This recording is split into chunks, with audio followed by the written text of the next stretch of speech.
Buenos días. Saludos, Violeta, te saluda Freddy Cabrera. Qué bueno que estás con nosotros. Gracias por haber aceptado la invitación. Es un placer. Nos alegra que tengamos esta cuarta semana bíblica, así que saludos. Me gustaría que hiciéramos un poquito memoria de lo que vivimos ayer con Elizabeth Gareca, que de algún modo nos intentó sensibilizar frente a las violencias simbólicas, las violencias de tipo espiritual, que por las estructuras que tenemos, y ya desde el primer día pertenecemos a una institución jerárquica. ¿Cómo tenemos que tener cuidado para que no nos acostumbremos? Y hoy tú vas a tocar el tema del poder, precisamente para que el poder no corrompa, para que entendamos el poder como oportunidad para servir, para proyectarnos, para crear puentes. Esto creo que es vital porque si no, no logramos ni siquiera equilibrar estas lecturas tradicionales bíblicas, donde estamos atravesados por una mentalidad patriarcal que ayer nos lo enfatizaba. Y queremos hablar de la cultura del cuidado hacia todo ser humano, hacia toda persona. No podemos entonces hacer lecturas ingenuas, superficiales. Tenemos que leer desde la sospecha o desde otras sensibilidades. Siempre tendríamos que tener esto en nuestras prácticas de comunidad para que entonces sean los textos bíblicos verdadera luz, que nos ayude a restaurar y a reparar aquello que aún seguimos hoy hiriendo, dañando, o cómo entonces ampliar este ser hijos e hijas de Dios sin que esto nos perjudique en nuestro ser relacional. Entonces, esto era solo como ideas que ayer hemos ido como profundizando. Seguro hoy con tu ponencia las vamos pues a disfrutar más. Y sin más, creo que vamos a empezar, Violeta, presentándote. Aura Violeta Rocha Arias, de nacionalidad nicaragüense. Doctora en estudios latinoamericanos y con una amplia formación académica en el campo teológico en diversas instituciones.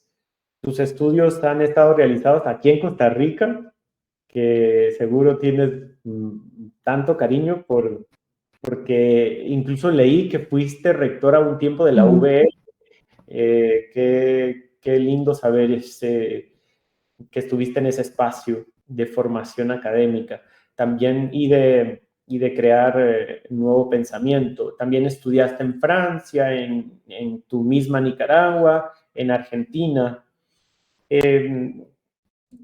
Leer tu experiencia con asociaciones, con fundaciones y con todo lo que te has comprometido y lo que te ha llevado tu compromiso de fe es innumerable, es de verdad admirable y por eso nos alegra tenerte entre nosotros en esta mañana. Hoy nos invitas a disfrutar del tema ¿Quién soy? Discernimiento comunitario y personal como práctica pastoral ante el abuso de poder. Una relectura del Evangelio de Marcos. Ahora estoy, se me escapa Marcos 8, 27 al 30. Marcos 8, 27 al 30. Entonces, sin más, te cedo la palabra y nos quedamos en total escucha a lo que hoy nos tienes que compartir. Muchas gracias, Freddy. Voy a compartir pantalla. Claro. Saludos de paz para quienes participan en esta cuarta semana bíblica virtual y a quienes lo organizan. Agradezco la oportunidad de caminar junto con ustedes con este tema tan pertinente para las iglesias cristianas, no solo la católica, sino presente también en nuestras iglesias protestantes. Seleccioné esta narración del Evangelio de Marcos, que está también presente en los paralelos de los sinópticos y referido de otra manera en el cuarto Evangelio, porque toca profundamente la existencia humana. Diversos exegetas apuntan que el evangelista utilizó un relato de la tradición, probablemente anterior a Marcos. Otros califican este relato de petrino porque se basan en un testimonio próximo a los hechos fundantes. El hecho de que Jesús se adelante a preguntar a sus discípulos y el carácter de su pregunta no deja de sorprendernos porque asumimos que él estuvo al tanto de lo que pensaban los otros. Sin embargo, esta pregunta parece ser una composición cristiana y la respuesta representa la confesión de fe con la que los cristianos, las cristianas, estaban familiarizados. Es una narración de fe en relación a la condición mesiánica de Jesús, atribuida a la declaración de Pedro, aunque en Marcos no hay una confirmación a esta respuesta de Pedro, sino en Mateo 16:17, que dice así: Jesús le dijo: dichoso tú, Simón, hijo de Jonás, porque no te lo ha revelado nadie de carne y hueso, sino mi Padre del cielo. A nuestro texto le sigue el primer anuncio de la pasión y muerte de Jesús. Algo que llama la atención en esta perícopa del 8:27 al 30 es que marca el inicio de la segunda parte del libro del evangelista Marcos. Abre como bisagra todo el relato marcano.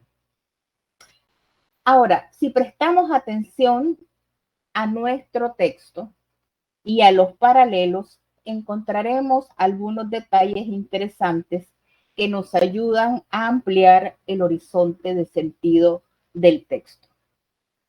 En Marcos, la pregunta, ¿quién dice la gente que soy yo? ¿Quién dicen que soy yo? Dirigida a sus discípulos, va a tener una respuesta corta, la de Pedro: tú eres el Mesías. Pero además está inmediatamente después de la curación del ciego en Betsaida, de los versículos 22 al 26 del capítulo 8.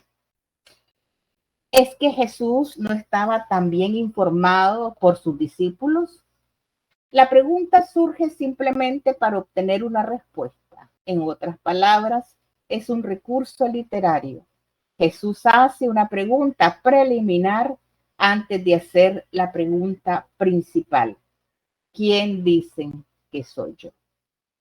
Provocando así una primera respuesta que contrasta con la segunda. En el Evangelio de Mateo, la pregunta se da cuando llegan a Cesarea de Felipe o de Filipos. ¿Quién es el Hijo del Hombre? La respuesta de Pedro es más larga: tú eres el Mesías, el Hijo del Dios vivo. En Lucas hay que ir más arriba en el texto para ubicar a Jesús en Betsaida y encontramos a Jesús orando a solas. Su pregunta incorpora el deseo de saber qué piensa la multitud, agregando una especificidad en cuanto a los profetas antiguos va a agregar. Y la respuesta de Pedro es el Mesías de Dios. Y por supuesto, en el Evangelio de Juan 6, del 67 al 71, se plantea otro escenario que muestra un sentimiento de abandono de Jesús, consecuencia de lo que se ha planteado en los versículos precedentes, del 60 al 66. Y la intervención de Pedro diciendo: tú eres el Mesías, tú eres el consagrado de Dios. Nosotros hemos creído y reconocemos que tú eres el consagrado de Dios.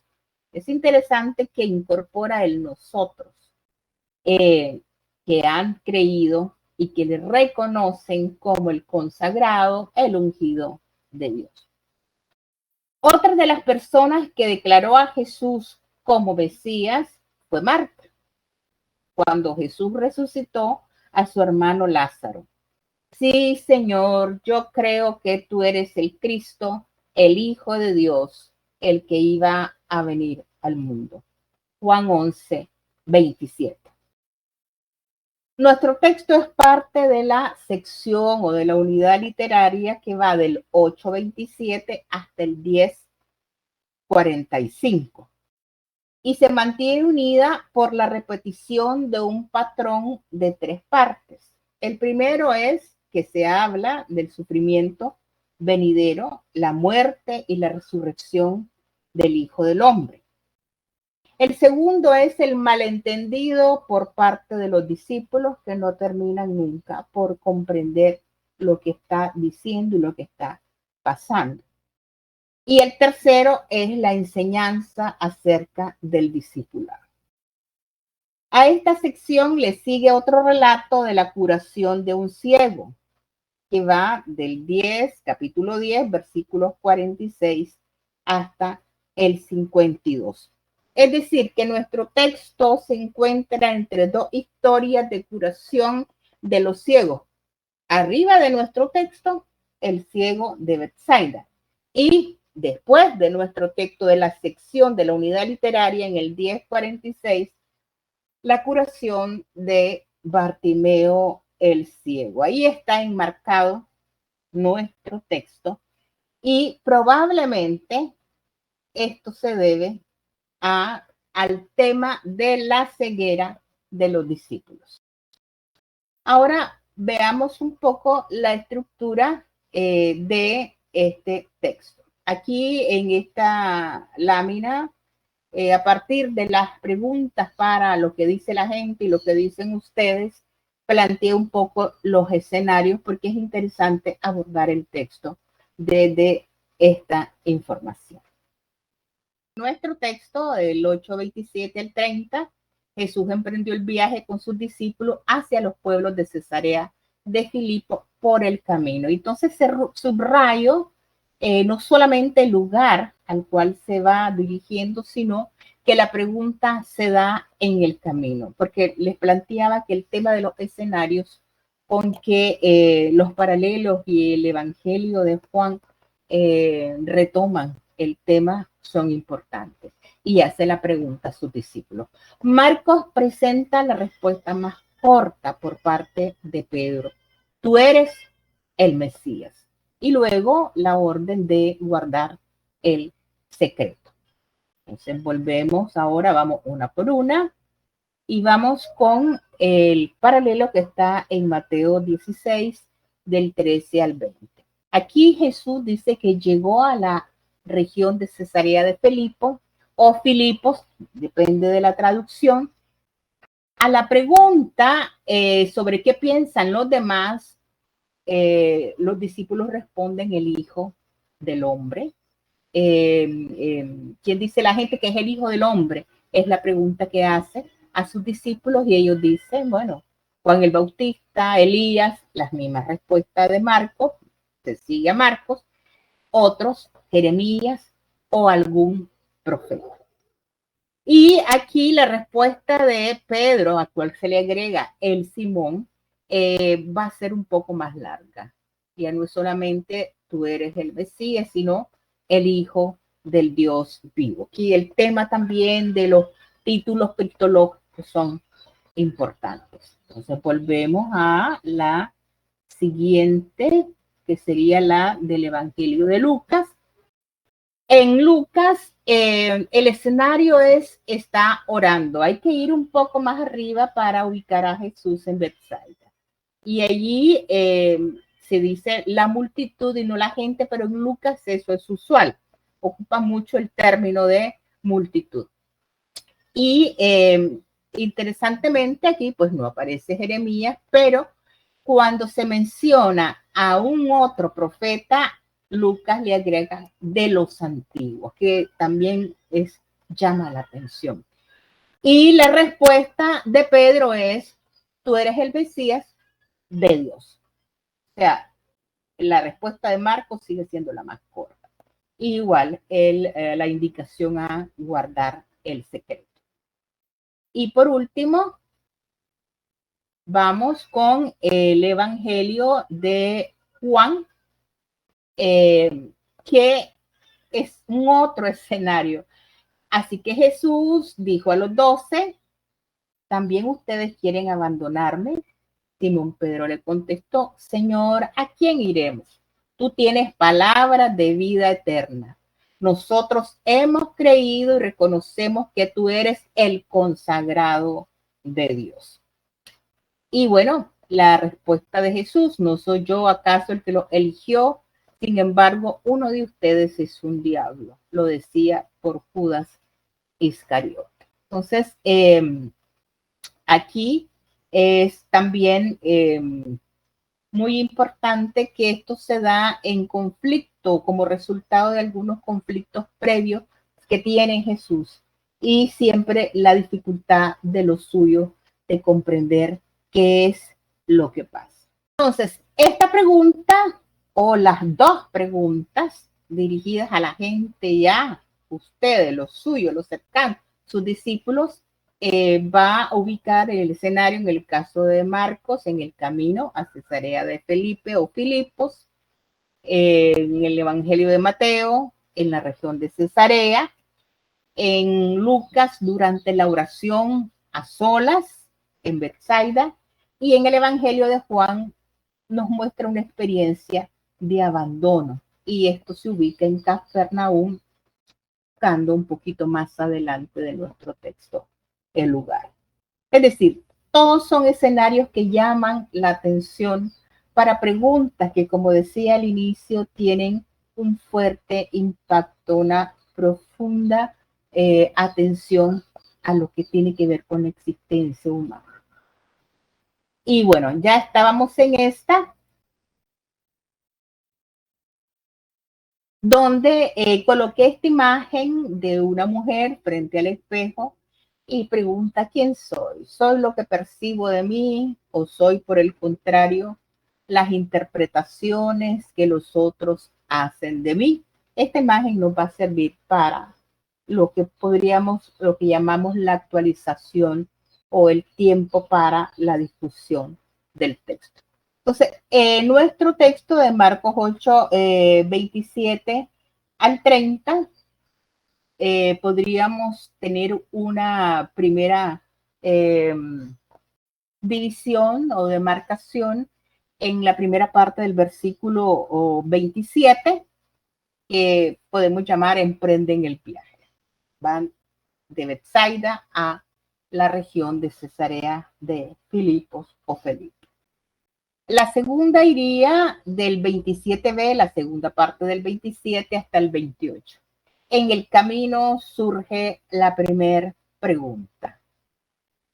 En el versículo 29 estaría la segunda pregunta a los discípulos.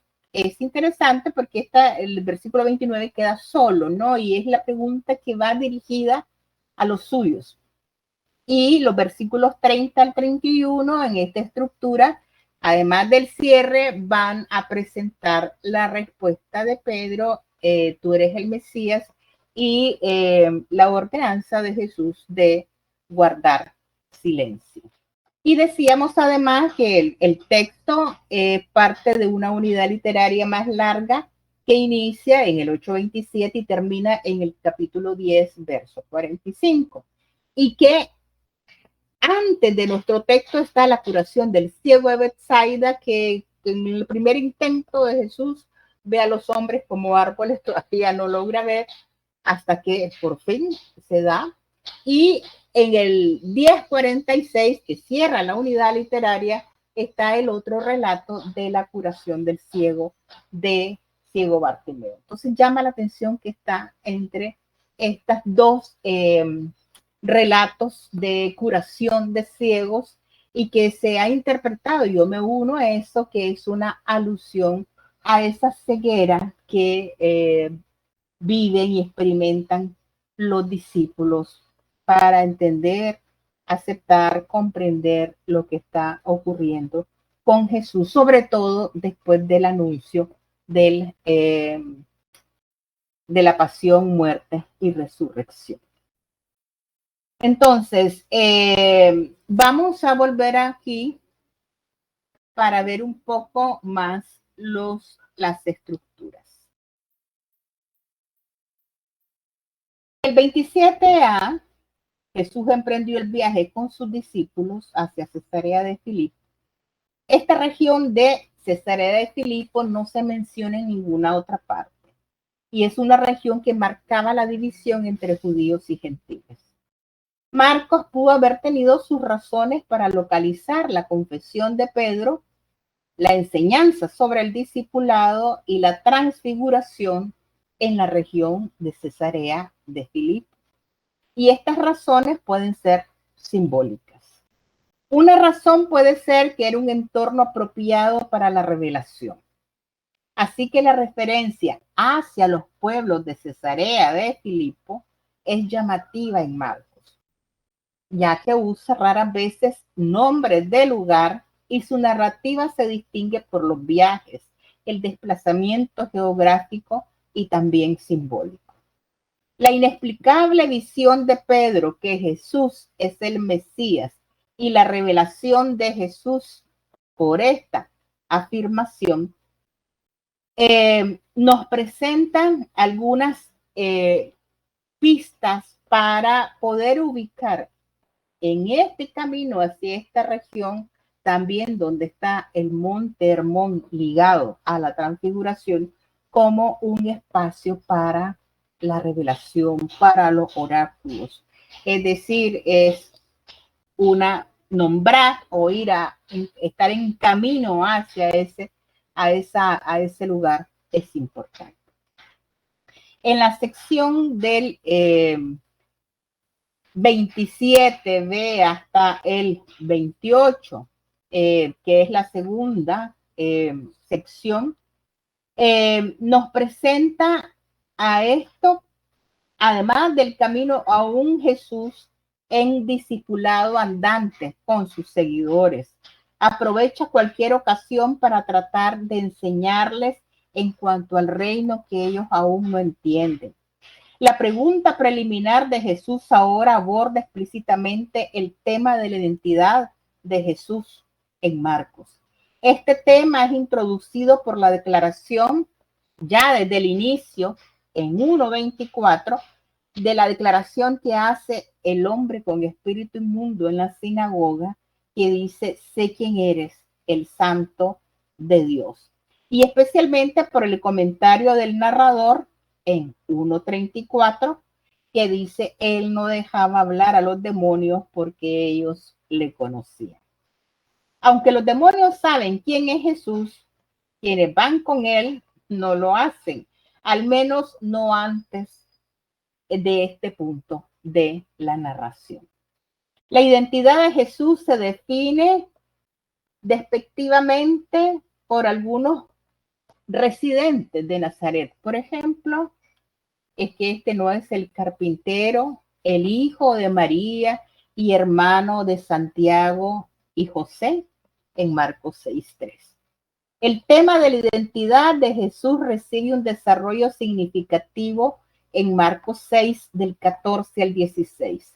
El rey Herodes se enteró de Jesús porque su fama se había hecho célebre. Algunos decían que Juan el Bautista había resucitado de entre los muertos y por eso tenía poderes milagrosos. Pero otros decían que era Elías y otros que era un profeta como los antiguos profetas. Sin embargo, Herodes decía: Juan, a quien yo hice decapitar, ha resucitado.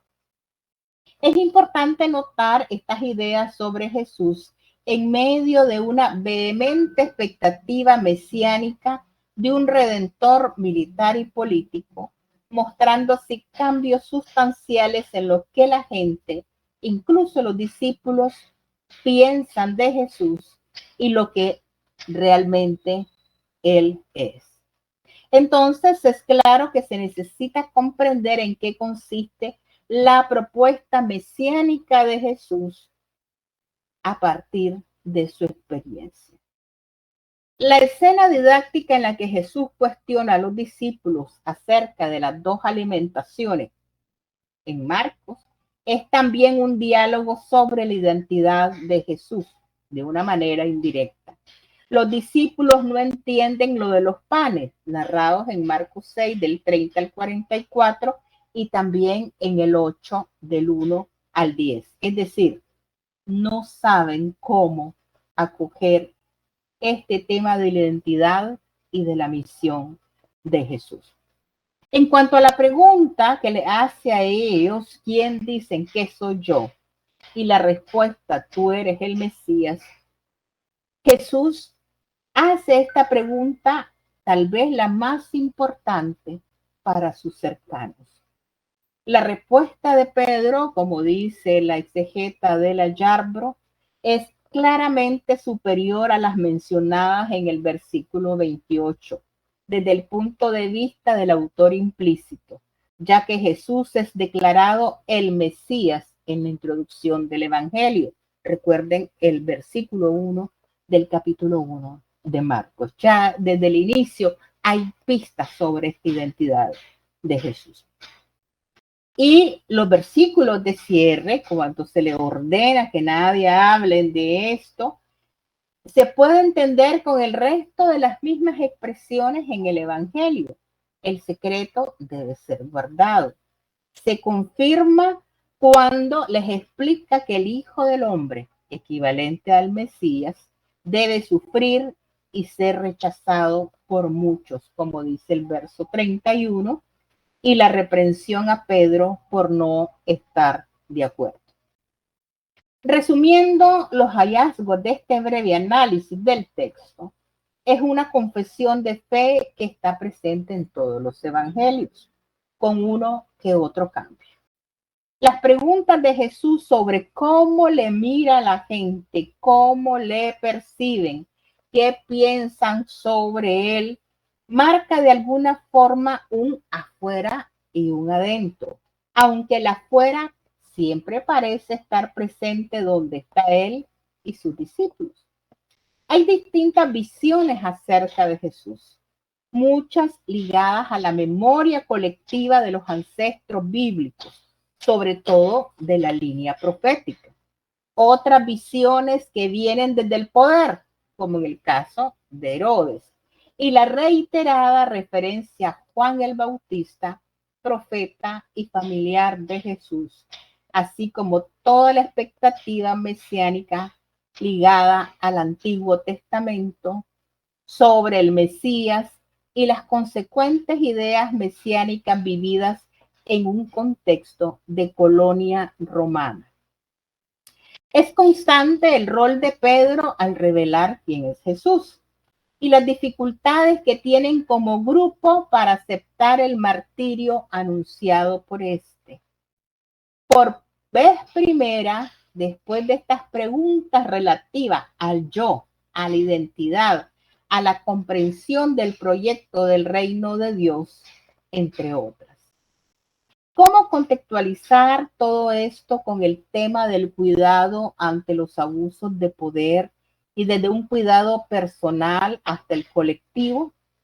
Compartiré algunas propuestas desde el discernimiento de la práctica o acción pastoral, acogiéndome a una concepción amplia de dicha disciplina que desde Vaticano II rompió o con algunas ideas establecidas y que se propuso así. En la actualidad, la palabra discernimiento ha superado dos límites que la tenían reducida a la sola disciplina de la espiritualidad y con el significado preciso de su dimensión para la vida religiosa. Discernir la vocación se entendía unilateralmente como una elección a la vida religiosa o al sacerdocio. El Concilio Vaticano II rompió esta estrechez de miras y la incluyó en el concepto eclesiológico de la sinodalidad de la Iglesia.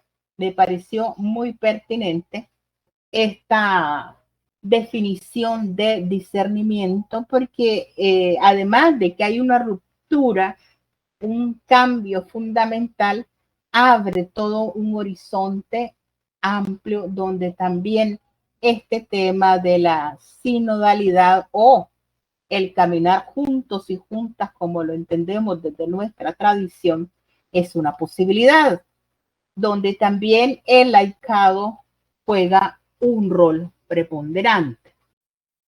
Y el otro tema con esto del discernimiento es que además el tema del discernimiento constituye un puente entre la espiritualidad y el etos cristiano, capaz de erigirse como un método de llegar a juicios éticos concretos.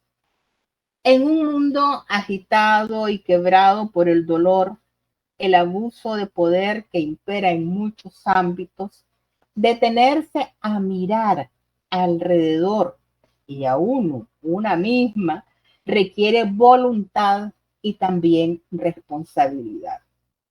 Como teóloga feminista entiendo esta práctica como un cuestionamiento ético que debe impulsarnos a una espiritualidad liberadora y crítica.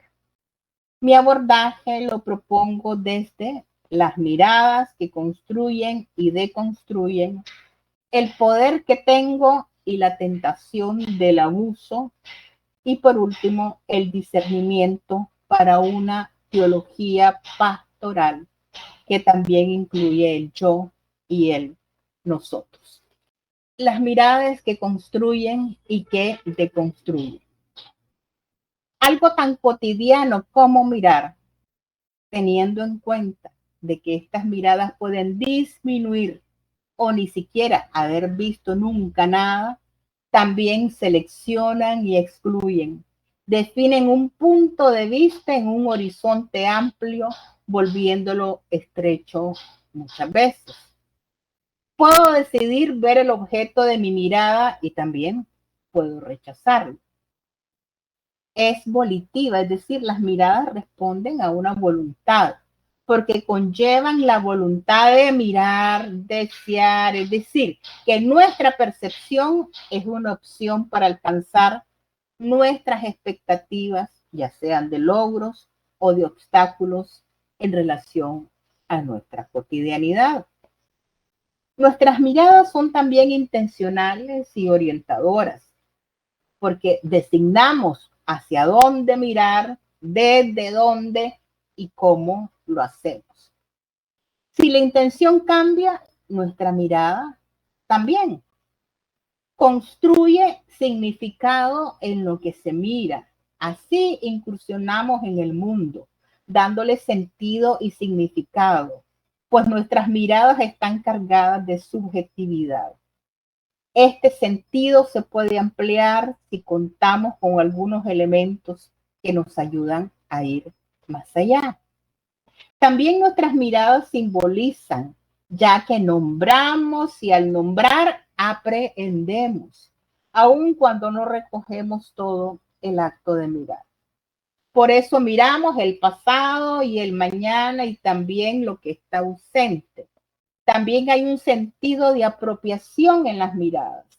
Nos apropiamos por las relaciones del yo al algo, muchas develando lo que estaba cubierto, sacándolas a la luz y disponiendo de ellas. Las miradas poseen un alto poder de organización, tanto en lo general como en lo particular. Por eso se dice que las miradas completan el objeto. A la pregunta de Jesús se responde con percepciones. ¿Cómo mira la gente a Jesús? ¿Cómo miran sus discípulos a Jesús? ¿Cómo le miramos nosotras, nosotros hoy?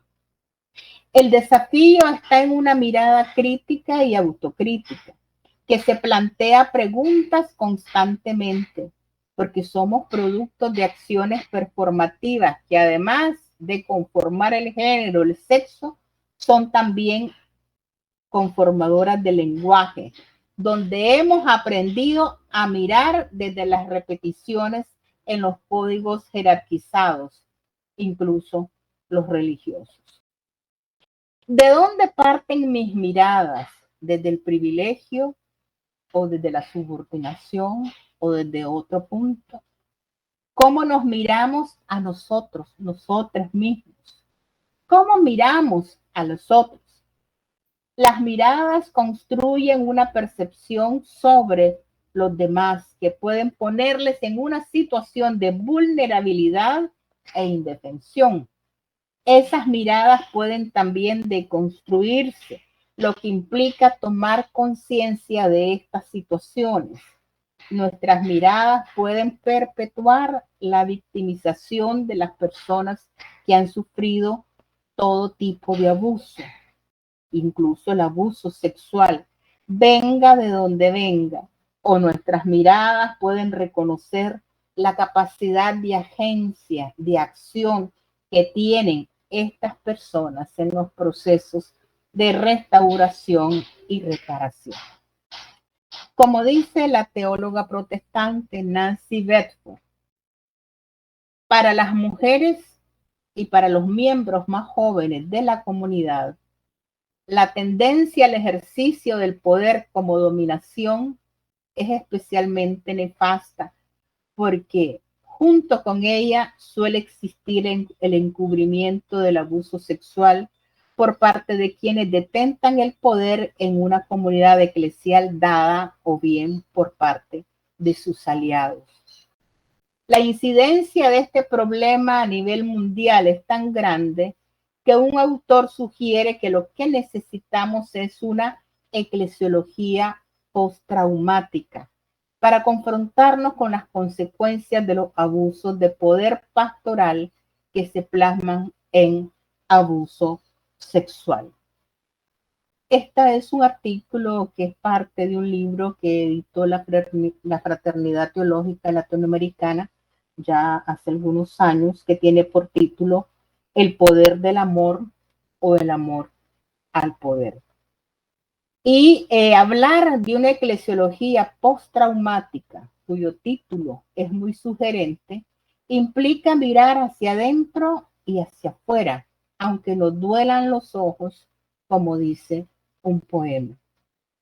Nos lleva a pensar de la manera en que hemos sido conformados, incluso desde la fe, en instituciones jerárquicas, una más que otras, en las cuales hay también como un reino demarcado donde está el jerarca y también los súbditos y súbditas. En algunas expresiones de fe evangélicas, como mi tradición, se hablan de apóstoles. Tenemos ahora apóstoles y otras especificaciones que hacen mirar hacia el ombligo sin apreciar la mirada de los otros.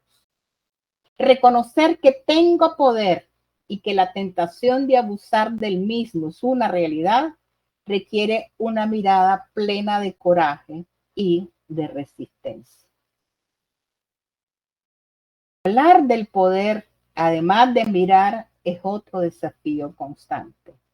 Francisco Mena, biblista costarricense, cita en su artículo Poder y Espíritu la renuncia al dominio en el movimiento de Jesús, que forma parte de este mismo libro que mencioné anteriormente.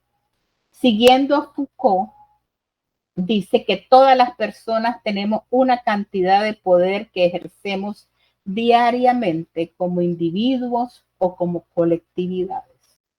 El poder es la capacidad de El poder es la capacidad de dominar o de influenciar a otras personas o grupos en los ámbitos en donde actuamos.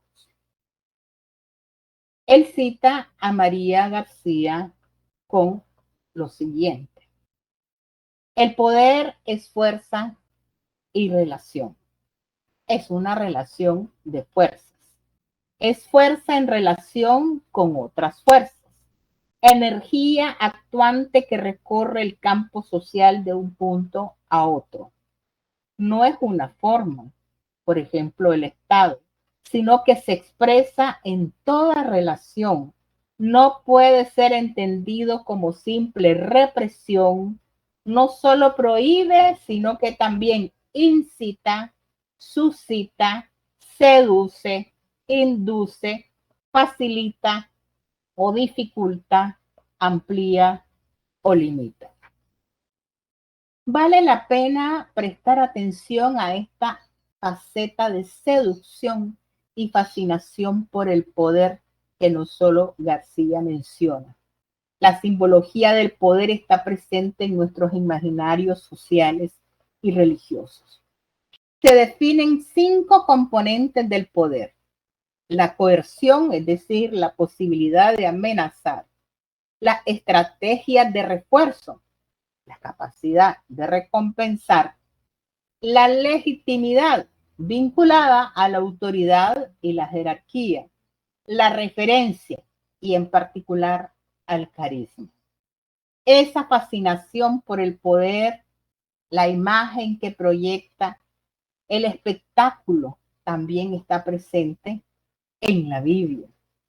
Tal vez el líbranos del mal y no nos dejes caer en la tentación del Padre Nuestro se refiera a esa seducción o a lo que está oculto. Martín Baró decía, y ahí encontramos la definición: uno de los aspectos más importantes del poder desde el punto de vista de la psicología social es su tendencia a ocultarse, incluso a negarse como tal, es decir, como poder, y a presentarse como exigencia natural o razón social. ¿Es que se disfraza o no estamos totalmente conscientes de ello en el ejercicio de nuestros liderazgos? Entonces, el quehacer de la iglesia, ¿con qué clase de poder tiene que ver? Jesús dice tener poder y de hecho lo ejerce. Tiene autoridad también. ¿Con qué podríamos elementos volver a releer nuestro texto y entender este mesianismo de Jesús, no solamente desde lo que esperaban la población expectante de su llegada, sino desde las realidades que vivimos hoy? Jesús pide guardar el secreto, no decir nada a nadie, llevando tal petición en sí misma la opción de renuncia, de despojo, de dimisión, de tal forma de mesianismo. Citando a Keimar Paniza, que tiene un artículo bastante bueno de la Universidad Claretiana de Colombia, me lo encontré en el internet. Él dice que el concepto de Mesías era ya muy popular a algunas personas. Les habían acreditado el título de Mesías por sus hazañas, sobre todo de carácter político-militar. El título de Mesías a favor de la libertad de Israel, por ejemplo, en el libro de los Hechos. Lucas habla de Teudas y Judas el Galileo, quienes se levantaron diciendo que eran alguien, pero que en su lucha fueron vencidos y sus seguidores reducidos al olvido. Hechos 5, del 36 al 37. Una teología pastoral para la acción pastoral. Nancy Bedford propone el empoderamiento como la expansión de los recursos y de las capacidades de los pobres para que puedan participar significativamente en las instituciones que afectan a sus vidas, influenciarlas, negociar con ellas y conducirlas. Las personas empoderadas y sus acciones varían de acuerdo a la situación concreta, pero se requiere un proceso de toma de conciencia. Los procesos para gestar este empoderamiento pasa por nuestras mentalidades colonizadas por el género y otras intersecciones que impiden ver estas tareas como parte de la acción pastoral entendida a lo largo y ancho de la iglesia. A mi manera de ver, esto implica una reflexión teológica pastoral no solamente sobre el poder, el abuso del poder, sino todo aquello que contribuya a ejercer otra forma del poder para transformar nuestros espacios eclesiales. La reflexión teológica en cuanto al ejercicio del poder, de su dinámica social, espiritual y política, y del lugar de las iglesias y de quienes participamos aún allí, puede hacer una contribución significativa a las comunidades de fe de nuestro continente. Los procesos pedagógicos deben ser organizados y tomar en cuenta lo que la gente quiere y necesita, no solamente lo que pensamos que deben conocer. ¿Quién? ¿Cómo? ¿Para qué? ¿Y para quién debe ejercerse el poder dentro de las comunidades de fe para que éstas sean testigos del reino? ¿Cómo no recordar a Casiano Floristán y su aporte, el cual rescato? Toda acción pastoral es una práctica que actualiza la praxis de Jesús a través de la acción de la iglesia y de los cristianos.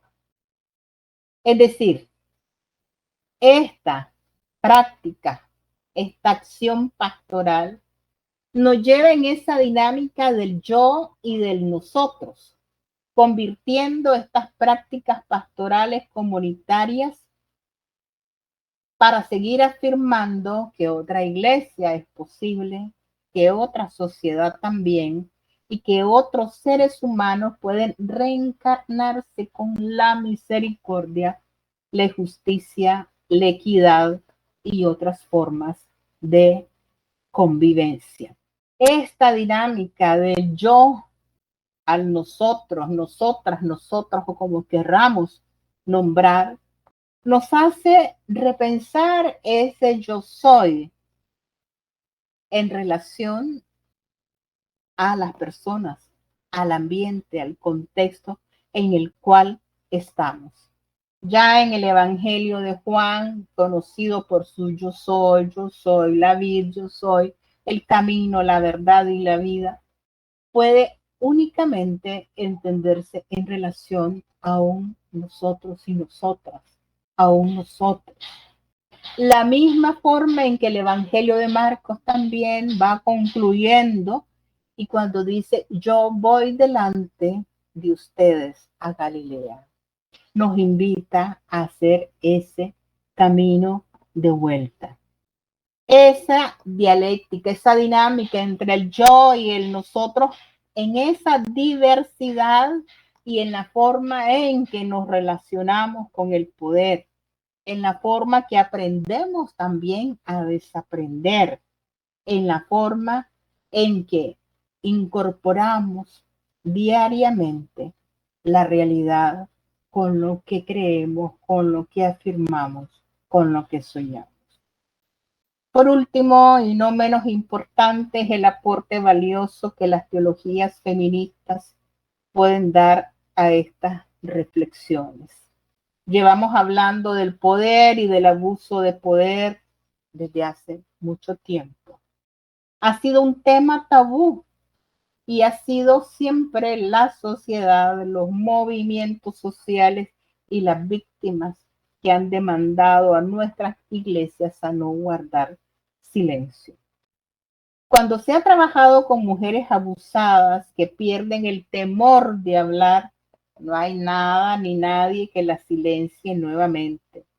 Con ellas y con tantos otros decimos lo que Jesús en el Evangelio de Lucas expresaba a sus seguidores. Les aseguro que si ellos se callan, las piedras gritarán. Lucas 19:40. Muchas gracias.